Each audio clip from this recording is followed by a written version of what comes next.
Hello everyone, welcome to the second part of the set theory. In the previous class, we have discussed all the basic concepts about the set theory. So, previous class में हमने भी discuss किया था. We will be discussing about the subset. हम subset के बारे में बात कर रहे थे और एक बार इसको रिकॉल करते हैं, देन आगे की बात करते हैं. सबसेट डिफाइन करने का मतलब हमने ये देखा था कि सपोज अगर हमारे पास कोई एक सेट ए है और कोई एक दूसरा सेट बी है और सपोज कि this is set A and this one is set B. So clearly यहाँ पर दिख रहा है कि जो सेट ए है वो बी के अंदर है. इसका मतलब है कि सेट ए के जितने भी एलिमेंट्स होंगे वो ऑब्वियसली बी के तो एलिमेंट्स होंगे ही होंगे, राइट. तो इस केस में हम इसको लिखते हैं कि A is subset of B. ठीक है, ऐसे भी लिखा जाता है या फिर एक और भी तरीका होता है ऐसे. एक्चुअली ये होता है प्रॉपर सबसेट के लिए. This is for proper subset और इसको नॉर्मली हम सबसेट कहते हैं.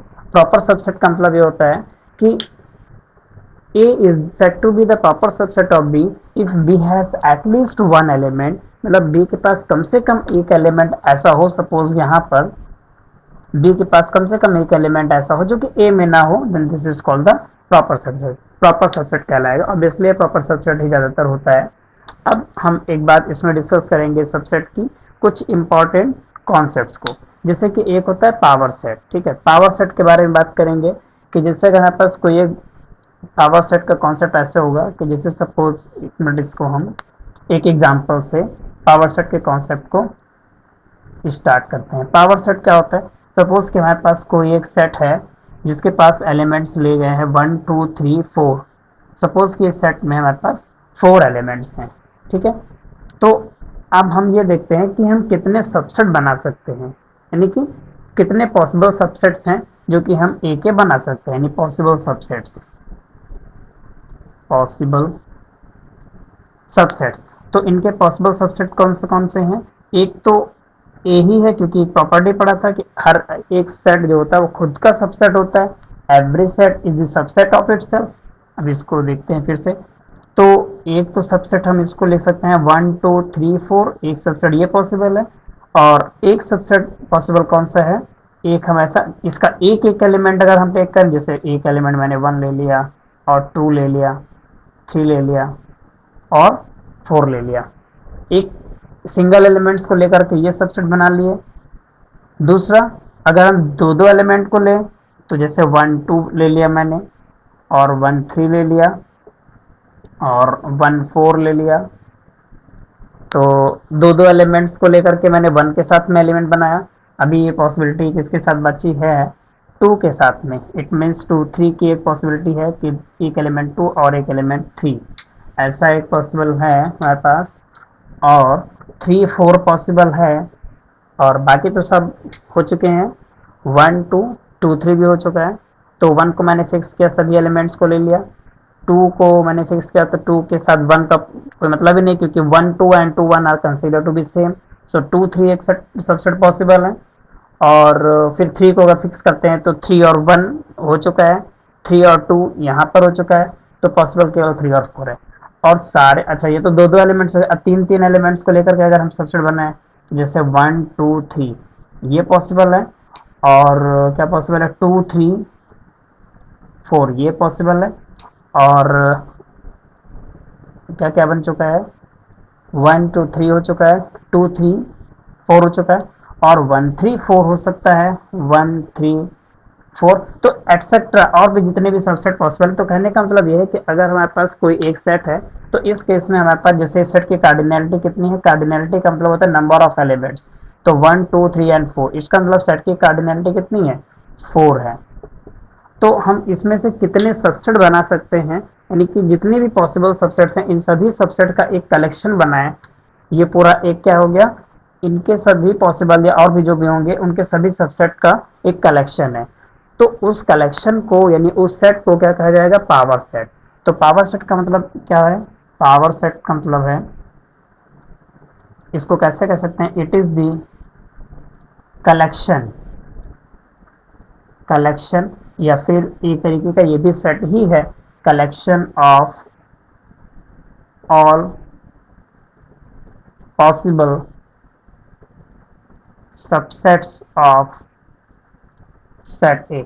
कोई अगर हमारे पास सेट ए है और उस सेट ए के सभी सबसेट को हम कलेक्ट करें और एक सेट बनाएं तो उस सेट को कहा जाएगा पावर सेट। तो पावर सेट को मैथमेटिकली ऐसा डिफाइन कर सकते हैं कि power set is the collection of the subset suppose S where S is the subset of A, यानी वो सभी जो सेट के कलेक्शंस हैं वो किसके सबसेट्स होने चाहिए, वो सेट ए के सबसेट्स होने चाहिए। अच्छा, यहाँ पर एक सबसेट और भी पॉसिबल है, 5। एक सबसेट क्या है पॉसिबल, 5 ही पॉसिबल है। और भी अभी इनके जैसे 2 एलिमेंट लेके मैंने बनाया, 3 एलिमेंट लेके भी बनेंगे और 4 एलिमेंट्स के ये हैं और एक इसका सबसेट क्या है 5। तो इतने जितने भी सबसेट पॉसिबल है उन सभी सबसेट को हम कलेक्ट करें और एक सेट बनाए तो उस सेट को कहा जाएगा power set, right.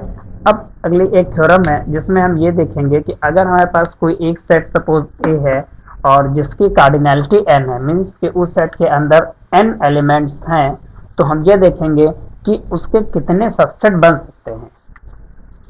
It means possible number of subset, और जो पॉसिबल नंबर ऑफ सबसेट्स होंगे उस पावर सेट की कार्डिनैलिटी होगी, क्योंकि कार्डिनैलिटी का मतलब होता है कि कितने एलिमेंट्स हैं, और सब पावर सेट की कार्डिनैलिटी मतलब क्या है, पावर सेट के एलिमेंट्स क्या सेट है, सबसेट्स हैं, तो जितने भी सबसेट पॉसिबल हैं वो उसकी कार्डिनैलिटी कहलाएगी। तो यहाँ पर एक थ्योरम के तरीके से है, इसको हम प्रूफ भी करेंगे कि सपोज कि इफ ए इज एनी, कोई एक नॉन एम्पटी सेट है, नॉन एम्पटी सेट, और सच दैट कि इस सेट की कार्डिनैलिटी सपोज क्या है n है, मतलब एक कोई हमारे पास मान लेते हैं कि ऐसे कोई एक सेट a है और इस सेट के अंदर कितने एलिमेंट्स हैं, n एलिमेंट्स हैं, n नंबर ऑफ एलिमेंट्स। तो इसके अंदर n नंबर ऑफ एलिमेंट्स हैं, तो इसका मतलब सेट की कार्डिनैलिटी n है। तो हमें प्रूफ करना है, थ्योरम है कि प्रूफ दैट कि जो कार्डिनैलिटी ऑफ पावर सेट है, पावर सेट की कार्डिनैलिटी वो कितनी हो जाएगी, 2 power n। Cardinality of power set will be 2 power n। मतलब इसका मतलब यह है कि अगर कोई सेट हमारे पास a है जिसके पास n नंबर ऑफ एलिमेंट्स हैं, तो 2 पावर n उसके टोटल नंबर ऑफ सबसेट्स होंगे। कितने सबसेट्स होंगे, 2 power n will be the total number of subsets. अब चलिए पहले इसको प्रूफ करते हैं, फिर एग्जाम्पल देखते हैं। तो प्रूफ करने के लिए हम ये कंसिडर करते हैं कि कोई एक सेट सपोज हमारे पास है और उसके पास n नंबर ऑफ एलिमेंट्स हैं। एक्चुअली हमें फाइंड क्या करना है, हमें ये देखना है कि कितने नंबर ऑफ सबसेट्स हैं। We will find total number of subsets of set A.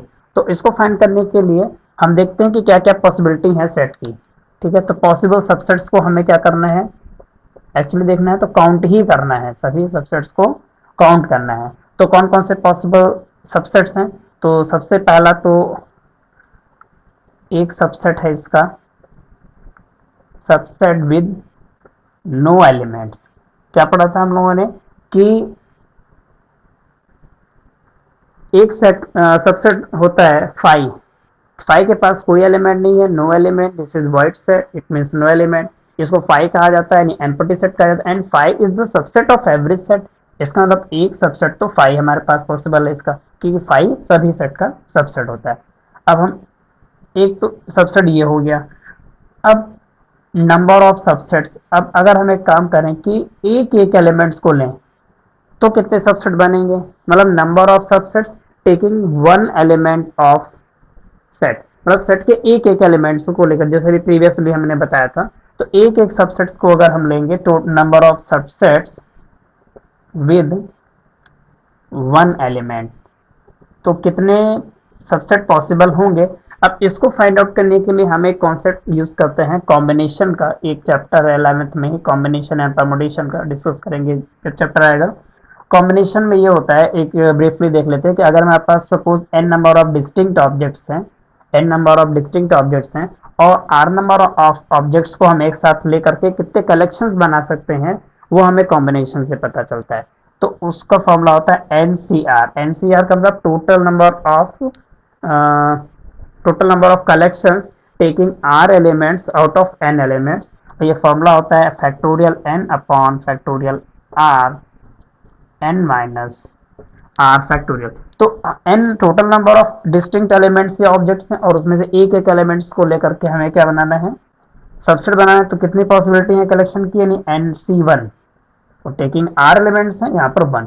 In the similar way हम देखेंगे कि 2 एलिमेंट्स को अगर हम एक साथ लें तो 2 एलिमेंट्स को अगर एक साथ लेंगे तो कितने सबसेट बनेंगे, इट मीन्स NC2 बनेंगे। और इसी तरीके से अगर हम 3 एलिमेंट्स को एक साथ लेते हैं तो कितने बनेंगे, NC3 बनेंगे, एंड सो ऑन। तो अगर हम n एलिमेंट्स ले लें, n एलिमेंट्स का मतलब कि सेट के सभी एलिमेंट्स को एक साथ ले लें। अच्छा, अगर सेट के सभी एलिमेंट्स को एक साथ लेकर सबसेट बनाएंगे so there is only one possibility which is the subset itself. अगर सेट के सभी एलिमेंट को लेंगे तो इसका मतलब वो सेट ही हो गया, तो केवल एक ही पॉसिबिलिटी होगी। तो इस टर्म में लिखेंगे तो क्या होगा, NCN। NCN का मतलब यहाँ पर 1 ही आना चाहिए, हम सॉल्व करके भी दिखा सकते हैं, क्योंकि जब सभी हम एलिमेंट्स ले लेंगे तो केवल एक ही पॉसिबिलिटी होगी। इस फॉर्मूले से देखिए अगर हम NCN सॉल्व करें तो this is factorial n and this is n and n minus n will be 0 and factorial 0 की वैल्यू क्या होगी, 1। ये और ये हो गया cancel, this is 1 upon factorial 0 and this is 1। It means केवल एक ही पॉसिबिलिटी होगी अगर हम इसके सभी एलिमेंट्स को एक साथ लेकर के सबसेट बनाए। ओके, अब हमें क्या फाइंड आउट करना है, ये तो हो गई पॉसिबिलिटीज की, this is subset with no element, this is number of subset with one element, 2 3 and so on, this is subset of taking all elements at a time which is n। अब करना क्या है, हमें find out करना है कि total number of subsets कितने हैं। इट मीन्स इन सभी को हमें क्या करना है, ऐड करना है। तो क्योंकि वही उसकी कार्डिनलिटी होगी पावर सेट की, so total number of subsets, जो total number of subsets find करेंगे तो देखिए एक यहाँ पर 5 एक सबसेट है तो हम काउंट कर रहे हैं, मतलब एक सेट हमें यहाँ सबसेट यहाँ से मिलेगा, ऐड करते जाइए। और NC1 ये नंबर ऑफ सबसेट्स हैं taking 1 elements at a time, it means NC1। फिर ये taking 2 elements at a time, तो जब दो दो एलिमेंट लेंगे तो कितने सबसेट बनेंगे, NC2। तो NC2 इसी तरह से NC3 एंड सो ऑन। तो लास्ट में जब आएंगे तो क्या मिलेगा, NCN। अब ध्यान देंगे इसको सॉल्व करने के लिए हमें एक और कॉन्सेप्ट की जरूरत पड़ेगी, बायनोमियल थ्योरम की। अभी एक चैप्टर है आपका 11th में ही बायनोमियल थ्योरम का, पढ़ेंगे इसको, बायनोमियल थ्योरम। तो यहाँ पर मुझे जिस कॉन्सेप्ट की जरूरत है उसको हम यहाँ पर ब्रीफली पहले देख लेते हैं, और क्योंकि मुझे उसको यूज करना है। एक एक्सपेंशन है बायनोमियल एक्सपेंशन का कि suppose x plus y power n, अगर दो बायनोमियल के क्योंकि इट कंटेन्स 2 टर्म्स, और इस पर अगर हम कोई भी एक्सपोनेंट n लगा दें, ठीक है, जैसे x plus y whole square cube होता है उसी तरीके से इन जनरल कोई भी इंडेक्स अगर लगा दे हम कोई नेचुरल नंबर की n 2 3 4 5 एंड सो ऑन, तो एक एक्सपेंशन हमें मिलता है जिसको हम बायनोमियल एक्सपेंशन कहते हैं। और ये होता क्या है, ये होता है NC0 x power n plus NC1 x power n minus 1 and this is y, and NC2 x power n minus 2 and this is y power 2 plus this is NC3 x power n minus 3 and this is y power 3 and so on। so general term अगर देखें rth term तो हो जाएगा, rth means यहाँ से count करें तो rth होगा, तो this is x power n minus r y power r की कोई भी वैल्यू हो सकती है, एंड लास्ट टर्म देखेंगे तो this is NCN and this is x power n minus n which will become 0। So doesn't matter हम x लिखें या ना लिखें, बट y की पावर यहाँ पर n होगी। अगर इसको याद करने का कॉन्सेप्ट बहुत इजी है, देखिए कैसे याद करना है। ऐसे याद रखना है कि NC0 और x की पावर n मतलब मैक्सिमम पावर, फिर NC1 मतलब नीचे जो इसकी सबस्क्रिप्ट्स हैं वो एक एक बढ़ती जाएंगी, 0 1 2 3 एंड सो ऑन, और x की पावर सबसे मैक्सिमम पावर पहले लगाया मैंने x पावर n, फिर n x की पावर एक एक घटाते जाइए, तो n से एक कम, n से एक दो कम, n minus 3 and so on. और जो y की पावर है यहाँ पर सबसे मिनिमम पावर यानी y पावर 0, तो मतलब 1 ही हो गया, फिर y की पावर एक बढ़ेगी, y की पावर 1, फिर y की पावर 2, फिर एंड सो ऑन। मतलब हो क्या रहा है कि C1 C2 C3 बढ़ाते जाना है, x की पावर को घटाते जाना है और y की पावर को बढ़ाते जाना है। तो इन जनरल अगर r टर्म पर आएंगे तो x की पावर n माइनस r, तो उसी तरीके से y पावर r, और लास्ट टर्म तक जाएंगे तो n और x की पावर n माइनस r, तो last term n minus n आया होगा तो x पावर 0, और y मैक्सिमम बढ़ते बढ़ते कहाँ तक जाएगा, n तक जाएगा। अगर नंबर ऑफ टर्म्स की हम बात करें, ये भी चैप्टर में है, डिटेल डिस्कस करेंगे, तो यहाँ से अगर काउंटिंग शुरू करें तो this is 1 2 3 4 and so on, मतलब यहाँ से total n number of r, अगर rth टर्म की बात करें यहाँ से, ये तो टोटल हमारे पास n है ही है, यहाँ से अगर हम काउंट करें तो ये टोटल r और एक एडिशनल टर्म a, मतलब ये जो टर्म है वो r प्लस 1th टर्म है। दिस इज कॉल्ड, ये ऐसे बता रहे हैं, इसको चैप्टर में डिस्कस करेंगे, this is r plus one atom. खैर हमें इसकी जरूरत नहीं है। अब हम क्या करते हैं, इस फॉर्मूले में एक वैल्यू पुट करते हैं कि जो एक्स और वाई है, अगर एक्स को वन और वाई को वन पुट कर दे इस पूरे एक्सपेंशन में, एक्स और वाई की जगह वन रखें तो देखें क्या होता है। This is one plus one power n, one plus one power n, and this is n C zero. अच्छा, एन सी जीरो की जो वैल्यू होती है वो वन ही होती है, एन सी जीरो की वैल्यू वन ही होती है। तो इसका मतलब ये वन लिखा है और सब जितने भी नंबर्स है उन सभी की पावर क्या मुझे वन रखनी है। तो वन पे कोई भी पावर लगे, वन पे पावर एन लगे कुछ भी, तो कोफिशिएंट वन ही रहेगा, मतलब वन ही रहेगा यहाँ पर। और ये एन सी वन, इस मतलब एक्स और वाई की जगह जहाँ जहाँ वन रखना है, इसका मतलब एक्स वाई सारे टर्म्स हट जाएंगे क्योंकि वो कोफिशिएंट में है, और we will left with only binomial coefficient, that is n C one, n C two and n C n and so on. So this is nothing but the same. इसका मतलब ये जो एक्सपेंशन है वो one plus one के power n का expansion है, क्योंकि वन लिखा हुआ है और इस वन का मतलब हम एन से जीरो समझ सकते हैं। तो this is the expansion of one plus one power n, and finally it becomes two power N.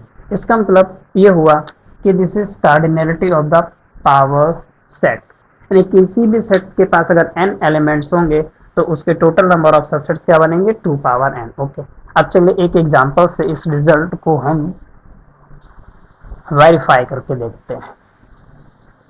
To power N, ठीक। तो सपोज करते हैं कि हमारे पास कोई एक सेट है जिसके पास तीन एलिमेंट्स हैं। तो सपोज करिए कि कोई एक सेट हम ए लेते हैं और इट हैज थ्री एलिमेंट्स, मान लो वन टू थ्री, तीन एलिमेंट्स। तो इसके पावर सेट की कार्डिनलिटी कितनी होनी चाहिए फॉर्मूले से, यहाँ पर एन क्या है, three, n is the cardinality of set. तो फॉर्मूले के हिसाब से two power three which is eight, यानी कि इसके पास 8 सबसेट्स होनी चाहिए। चलिए देखते हैं अब इसके पावर सेट हमारे पास कौन कौन से बनेंगे। तो एक तो हमारे पास ए ही बनेगा, ए मतलब पूरा पूरा सेट, और एक क्या बनेगा, फाइव बनेगा। फाइव का मतलब इसको ऐसे लिखते हैं, this is a, this is five. और तो दो तो यही पॉसिबल हो गया कि पूरे सेट एक साथ लेकर के, तीन के तीनों एलिमेंट एक साथ, और एक फाइव एम्प्टी सेट। अब हम एक एक एलिमेंट को लेकर सबसेट बनाए, तो एक तो मेरे पास बनेगा वन वाला सबसेट। इसको करली ब्रैकेट में लिखने का मतलब यह है कि वन एलिमेंट नहीं है बल्कि ये सबसेट है, मतलब सेट है इसके लिए। तो एक एक एलिमेंट को लेकर तो टू बन जाएगा, थ्री बन जाएगा। एक एक एलिमेंट ले लिया, अब दो दो एलिमेंट लेकर देखते हैं तो वन टू पॉसिबल है, टू थ्री पॉसिबल है, और बस और कोई पॉसिबिलिटी नहीं है। अब इसको काउंट करिए, this is one two three four five six, one two three four five six, and this is seven. इसका मतलब एक और पॉसिबिलिटी है, एक छूट रहा है कुछ। तो क्या क्या हो गया, वन हो गया, एक एक एलिमेंट को लेकर बना दिया सबसेट, और सिंगल एलिमेंट को लेकर सबसेट बनाया, फिर दो दो एलिमेंट लिया तो क्या हो गया, वन टू लिया और टू थ्री लिया, और एक पॉसिबिलिटी वन थ्री की भी है कि वन को थ्री के साथ लीजिए, एक पॉसिबिलिटी है वन को थ्री के साथ। आप काउंट करिए, one two three four five six seven and eight. It means कि cardinality of the power set is eight. तो सही है, इसका मतलब पावर सेट की कार्डिनलिटी होगी एट। तो ठीक है, दिस इज एक थ्योरम है कि अगर सेट के पास एन एलिमेंट्स होंगे तो उसके पावर सेट की कार्डिनलिटी क्या होगी, टू पावर एन होगी। ओके ठीक है, अब हम एक आध कुछ रिजल्ट्स हैं थ्योरम टाइप की जिसकी बात करते हैं। जैसे एक टॉपिक है छोटा सा, इसके बारे में देख लेते हैं कि अगर हमने लिखा हुआ है कि A is a subset of B, A is a subset of B, इसका मतलब होता है कि एक सेट ए जो इधर लिखा हुआ है वो सबसेट कहलाएगा और ये पावर सेट कहलाएगा। इसका मतलब ए अंदर है और बी सबसेट उसके बाहर है। इसका मतलब ये होता है कि ए के सभी एलिमेंट्स बी के अंदर जरूर होंगे, राइट। ये फॉर एवरी का साइन होता है, मतलब कोई भी एलिमेंट अगर हम लें, suppose for every element x which is in A, x belong to A, so this implies कि this element must belong to the set B. ठीक, ये इसका मतलब होता है कि अगर ए सबसेट बी का है तो कोई भी हम ए का एलिमेंट अगर लें तो वो बी में जरूर होगा, और जाहिर सी बात है कि कोई एलिमेंट अगर यहाँ पर है तो ये ए के अंदर है ही और बी के अंदर भी है। ओके, अगर हमें लिखना है, मान लीजिए लिखा है कि A is not subset of B, अगर ए जो है बी का सबसेट नहीं है, इसका मतलब क्या हुआ, इसका मतलब यह हुआ कि ए सेट के अंदर कम से कम एक एलिमेंट ऐसा है जो कि बी के अंदर हमारे पास नहीं है।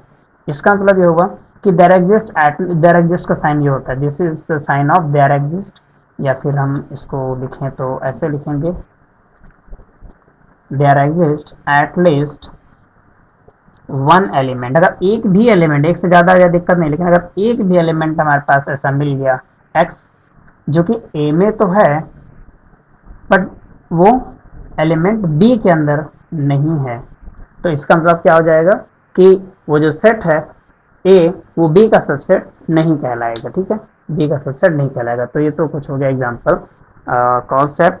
अब सबसेट पर बेस्ड 3 थ्योरम्स हैं छोटी छोटी, इसकी फटाफट बात कर लेते हैं। सबसेट पर बेस्ड थ्योरम है, पहली थ्योरम है कि फर्स्ट थ्योरम हमारे पास है कि फाई सेट जो होता है, यानी एम्प्टी सेट, तो जो फाई है इज सबसेट ऑफ, इसी की बात अभी हम लोगों ने की थी, एवरी सेट। फाई एक एम्प्टी सेट है जो कि सभी सेट का क्या होता है, सबसेट होता है। अच्छा, सबसेट शो करने के लिए अभी मैंने बताया था कि अगर कोई एक सेट है और जो कि दूसरे का सबसेट है, तो इसका मतलब हमें ये प्रूव करना होगा कि ए के सभी एलिमेंट उस सेट में है। क्योंकि फाई कंटेन्स नो, इसको ओरली ऐसे देख सकते हैं कि फाई जो है कंटेन्स नो एलिमेंट्स, फाई में कोई एलिमेंट ही नहीं होता है। इसका मतलब होगा कि फाई के सभी एलिमेंट्स क्या होंगे, कोई भी सेट लेंगे उसके अंदर होंगे। अगर अगर फाई सबसेट ना होता किसी भी सेट का, तो इसका मतलब फाई के अंदर कम से कम एक ऐसा एलिमेंट होना चाहिए था जो किसी सेट में ना हो, लेकिन चूंकि फाई के पास कोई एलिमेंट ही नहीं है, इसका मतलब फाई के सभी एलिमेंट किसी भी आर्बिट्री सेट के अंदर जरूर होंगे। And this is y phi is a subset of every set, this is every set में कोई भी सेट हो। एक दूसरा रिजल्ट है जो कि बहुत ज़्यादा यूज होता है थ्योरम को प्रूव करने में, क्वेश्चंस को भी प्रूव करने में, कि लेट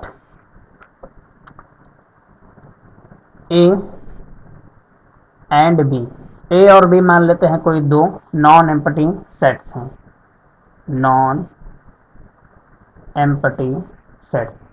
तो अगर ए और बी दो नॉन एम्पटी सेट्स हैं सच दैट, इस तरीके से कि A is a subset of B, कि ए जो है बी का सबसेट है, and B is a subset of A, और बी ए का सबसेट है, तो ये प्रूफ करना है, दिस इंप्लाइज कि proof that A is equals to ये बी। ये भी बिल्कुल एकदम सीधा सीधा कॉन्सेप्ट मालूम पड़ रहा है कि इसमें कुछ नहीं करना आपको। ए और बी अगर दो सेट्स हैं, इस रिजल्ट का लेकिन यूज बहुत होता है क्वेश्चंस को प्रूफ करने में। तो अगर ए बी का सबसेट है और बी ए का सबसेट है, तो ये इंप्लाई करता है कि ए जो है और जो बी है वो दोनों सेट बराबर हैं। इसका मतलब जब भी हमें कोई ऐसा क्वेश्चन आए जिसमें हमें दो सेट को इक्वल प्रूफ करना हो, तो प्रोसीजर क्या होगा कि हम ए को दूसरे का सबसेट दिखाएंगे और फिर उसको पहले वाले का सबसेट दिखा देंगे, तो दोनों से हमें क्या मिलेगा कि वो दोनों सबसेट इक्वल हैं। प्रूफ करने के लिए कोई इसमें बड़ी बात नहीं है। अगर हमारे पास दो रिजल्ट ये हैं, जैसे एक चीज़ तो हमारे पास ये है कि A is subset of B, proof में थोड़ा सा देख सकते हैं हम, प्रूफ गिवन है कि A is subset of B, ए जो है बी का सबसेट है। इसका मतलब कि अगर हम कोई भी एलिमेंट ले लें जो कि ए में है, एक्स बिलोंग टू ए, तो इसका मतलब हो जाएगा कि वो एलिमेंट क्या होगा, बी के अंदर भी हो जाएगा। और सिंस ये भी दिया गया है हमको कि B is a subset of, इसको इक्वेशन 1 नाम दे देते हैं, दिया गया है कि B is a subset of A, it means कि अगर वही एलिमेंट हम इन जनरल कोई मान लेते हैं एक्स वाला ही एलिमेंट बी में है, तो ये क्या इंप्लाई करेगा कि वो एलिमेंट ए के अंदर भी होना चाहिए, क्योंकि बी के सभी एलिमेंट ए के अंदर होंगे। This is second.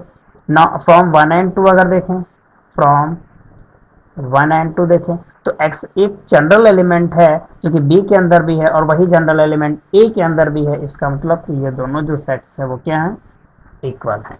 This is the second result. एक रिजल्ट और है, इंपॉर्टेंट है, उसको देखते हैं। थर्ड रिजल्ट है कि सपोज हमारे पास कोई तीन सेट, एक थर्ड रिजल्ट है, let A B and C are three non empty sets. ये कोई तीन हमारे पास नॉन एम्पटी सेट्स हैं, सच दैट, इंपॉर्टेंट रिजल्ट है ये, सच दैट कि A is a subset of B, कि A B का सबसेट है, ध्यान से समझिए, and B is a subset of C, B C का सबसेट है, और A जो है वो B का सबसेट है और B जो है वो C का सबसेट है। ये दो चीजें गिवन है। सो दिस इंप्लाइज व्हाट, या this implies that A must be subset of C, इस रिजल्ट को प्रूव करना है। और ये अगर लॉजिकली देखें तो भी ये बात सही है, क्योंकि पहला पॉइंट कहता है कि ये दो चीज आपको गिवन है, इसका मतलब ये दो चीजें क्या है, गिवन है, और इनके हेल्प से इसको प्रूफ करना है, टू बी प्रूव्ड, इसको प्रूफ करना है। तो पहले तो इसको लॉजिकली अगर हम देखें तो कह रहा है कि A is a subset of B, इसका मतलब ए कोई एक ऐसा सेट है और ये बी का सबसेट है, यानी किसी से बड़े सुपर सेट बी के अंदर है। दूसरा रिजल्ट क्या कह रहा है कि B is a subset of C, अब ये जो सेट है किसी तीसरे बड़े सेट के अंदर है, यानी इससे भी बड़ा एक सेट है सी, तो ए जो है सबसेट है बी का, बी जो है सबसेट है सी का। सो ऑब्वियसली यहाँ से दिख रहा है कि ए तो सी के अंदर होगा ही होगा, ए मस्ट बी सबसेट ऑफ सी, ए तो सी का सबसेट है ही हमारे पास। बट अगर इसको हमें प्रूफ करना है तो हम इस तरीके से इसको प्रूफ भी कर सकते हैं, जैसे कि पहले चीज हमें दिया गया है कि A is a subset of B, तो लेट मान लेते हैं for every element, for every का मतलब है कि कोई पर्टिकुलर नहीं, कोई भी एलिमेंट ले सकते हैं। Let for every element x which is in A, कोई ये बिलोंग्स टू का सिंबल है, this is the symbol of belongs to, ये बताता है कि कोई पर्टिकुलर एलिमेंट उस सेट के अंदर है, यानी उसको बिलोंग करता है। तो कोई जनरल एलिमेंट एक्स है जो कि ए के अंदर है, तो चूंकि सिंस ए बी का सबसेट है तो सबसेट के डेफिनेशन से एक्स का एलिमेंट बी के अंदर जरूर होगा, इसको मान लिया हमने पहले ही क्वेश्चन कह दिया। और क्या चीज गिवन है, और हमें ये चीज गिवन है कि b is the subset of c, कि b जो है सबसेट किसका है, c का है।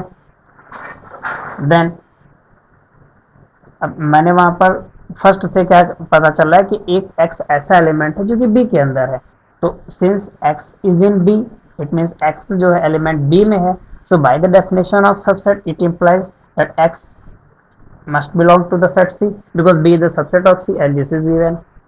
सपोज कि ये सेकेंड इक्वेशन। अब इस थर्ड इक्वेशन से हमें ये रिजल्ट मिलता है, ये इसको फर्स्ट इसको सेकेंड, एक्चुअली एक काम करें, ये जो हमारे पास कंडीशन है कि x belong to A, general element हमारे पास था for every x belong to A, इसको फर्स्ट इक्वेशन कह लेते हैं, इसको थर्ड। अब फर्स्ट और थर्ड से हमें एक बात पता चलती है सबसेट के डेफिनेशन से, from first and second, sorry first और सेकंड से देखिए, यानी कि कोई भी जनरल एलिमेंट एक हमने x लिया है जो कि a के अंदर है, और थर्ड स्टेटमेंट कहता है कि वो एलिमेंट c के अंदर भी है। सो इसका मतलब हो गया कि जो a है वो किसका सबसेट है, c का सबसेट है। ये सारे बहुत इंपॉर्टेंट रिजल्ट हैं जिसको हम लोग फ्रिक्वेंटली क्वेश्चन सॉल्व करने में यूज करते हैं। अब एक क्वेश्चन है एग्जाम्पल, जो कि बहुत अच्छा एग्जाम्पल है, पावर सेट के कॉन्सेप्ट को क्लियर करने में काम आएगा। तो एक एग्जांपल देख लेते हैं बस। तो क्वेश्चन है एक क्वेश्चन है कि टू फाइनाइट सेट्स, दो फाइनाइट सेट्स हैं हमारे पास, एक है ए और एक है बी। तो दो फाइनाइट सेट्स ए और बी हैं, हैविंग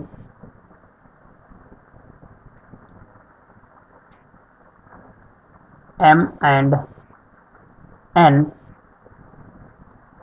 number of elements, मतलब दो सेट्स हैं हमारे पास ए और बी, ए के पास m एलिमेंट्स हैं और बी के पास n एलिमेंट्स है, this is number of elements. तो कहा गया है गिवन है कि the total number of subsets, total number of subset की बात कर रहा है, इसका मतलब कि उस सेट के पावर सेट के कार्डिनलिटी की बात कर रहा है। Total number of subsets of first set, subsets of first set ए मान लेते हैं पहला सेट, इस 56 मोर, क्या लिखा है 56 मोर, 56 ज्यादा है, more than the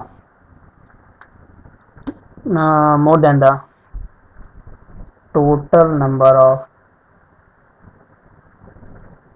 subsets of B। तो कहा गया find values of m and n, find values of m and n। Okay, तो चलिए इसको सॉल्व करते हैं। पहले एक बार देखते हैं क्या कहा गया कि दो सेट a और b हैं, a की कार्डिनलिटी m है क्योंकि a के पास m नंबर ऑफ एलिमेंट्स हैं, b के पास n नंबर ऑफ एलिमेंट्स हैं। तो कार्डिनलिटी जो सेट ए की है दिस इज n, सेट ए की कार्डिनलिटी है m and cardinality of set B is n, it means cardinality of set B is n।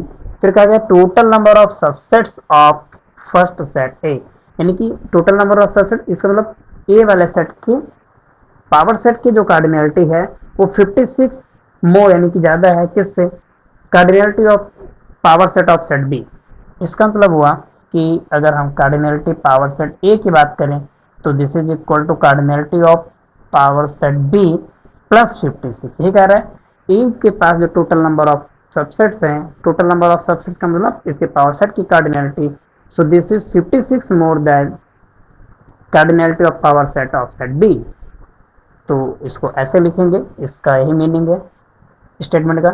अब ठीक है, तो ए के पास m एलिमेंट्स हैं, तो अभी थ्योरम जो प्रूव किया वहां से power set of cardinality of power set हो जाएगा 2 power m and cardinality of power set B के पास n एलिमेंट्स हैं तो दिस इज 2 पावर n। तो power set of cardinality A of set A is 2 power m and cardinality of power P of B, this is 2 power n and this is 56। और हमें m और n की value निकालनी है, तो m और n की वैल्यू, यहाँ पर दो वेरिएबल्स हैं, थोड़ा सा काफ़ी ट्रिकी है, बहुत इंपॉर्टेंट है। अब यहाँ से स्टेप काफ़ी इंपॉर्टेंट हो रहा है। ऐसा करते हैं, इस टर्म को right side left side transpose करते हैं। सो this is 2 power m and this is 2 power n and this is nothing but 56। अब फाइंड करनी है वैल्यू m और n की, तो कैसे फाइंड करें, ऐसा करते हैं कि इस 56 को देखते हैं कि किस नंबर के प्रोडक्ट के फॉर्म में लिखा जा सकता है क्या, क्योंकि इस लेफ्ट साइड मेरे पास 2 है, तो 2 के एक्सप्रेशन टर्म में कुछ इसको क्या लिख सकते हैं, तो 56 को लिख सकते हैं 2 इंटू 2 नहीं 8 इंटू 7 लिख सकते हैं ना, ठीक है।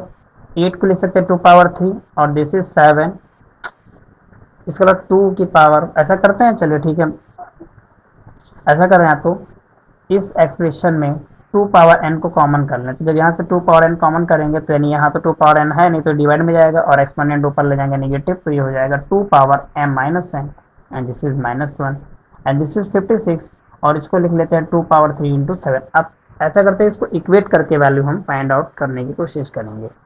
तो ये ऐसे लिखा हुआ है 2 power m and this is 2 power m minus n, this is -1, this is 2 power 3, और 7 को ले सकते हैं 2 power 3 minus 1 by, because 2 power 3 is 8 and 8 minus 1 is 7, so this is okay. अब ऐसा करते हैं, लेफ्ट और राइट साइड देखें तो जो एक्सप्रेशंस लिखे हुए हैं 2 के वो बिल्कुल सिमिलर लिखे हुए हैं, तो यानी इधर एक टर्म हमारे पास 2 है और यहाँ पर एक टर्म 2 है, और यहाँ पर प्रोडक्ट जो फैक्टर है वो 2 पावर समथिंग -1, और यहाँ पर ये, इसका मतलब कि इनके एक्सपोनेंट्स क्या होंगी, बराबर होंगी। तो यहाँ पर जो 2 की एक्सपोनेंट है वो क्या है हमारे पास, n है, और यहाँ 2 के एक्सपोनेंट जो है वो 3 है, इसका मतलब n की वैल्यू 3 आ गई है, और यहाँ पर 2 की जो एक्सपोनेंट है वो m माइनस n है, और यहाँ पर 2 के एक्सपोनेंट जो है वो 3 है। So it means m is equals to 3 plus n and n की वैल्यू यहाँ पर पुट करते हैं तो दिस इज 3, सो m की वैल्यू हमारे पास आएगी 6। इसका मतलब हुआ n की वैल्यू 3